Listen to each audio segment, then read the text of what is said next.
Գյուրջան Կասկադ, հասանելի բնակարաններ 65 ամիս մարման ժամկետով։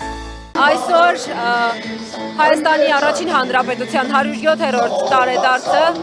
մեկնարկել է Արցախին նվիրված միջոցառմամբ։ Ինչ խորհուրդ ունի այսպես մեկնարկելը 107-րդ տարեդարձին հենց ապարանի սրտում։ Կարծում եմ անկախությունը ինքնին ամենաբարձր արժեքն է, լինի անհատական մակարդակում, խմբային թե պետական, սա իսկապես մեծ տոն է, որովհետև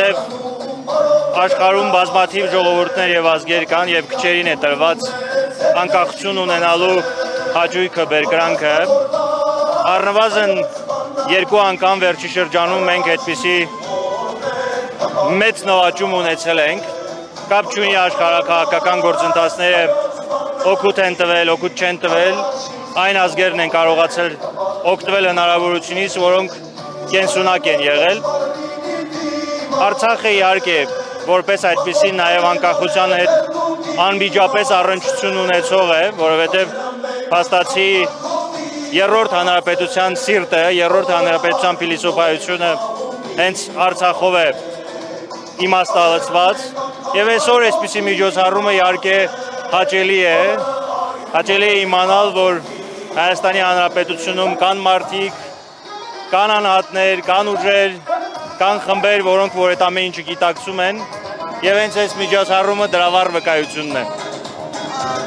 107-րդ տարեդարձը նշել Արցախի Հանրապետության կորստով։ Ինչ զգացողություններ, ինչ մտորումներ են սա ձեզ համար։ Ինչպես դաս քաղել ապարանի հերոսամարտից։ Կարող է ծանր բան ասեմ, բայց դա այն ճշմարտությունը չի փոխվում։ Միշտ էլ կորուստների եւ նվաճումների եղել են, մենք պետք է դրան սառը այդպես դատողությամբ նայենք եւ անկախությունը նայենք որպես հնարավորություն կորուստների յետ բերելու։ Այն ինչ որ եղել է անցյալում է եւ պետք է կենտրոնանալ մեր հետագա քայլերի վրա, որպեսզի կորուսվածը հնարավորության սահմաններում հետ բերենք, դա միայն Արցախին չի վերաբերվում, բայց դա առաջնահերթորեն պետք է ուժեղ Հայաստանի Հանրապետություն ունենալով լինի, առանց ուժեղ Հայաստանի Հանրապետության մնացած ամեն ինչի մասին խոսելը մի քիչ կարող է այդպես ընկալելի չթվա, բայց մաքսիմում քաղաքական բարիգություն է, ուժեղ Հայաստանի Հանրապետություն, հետո նոր մնացածի մասին։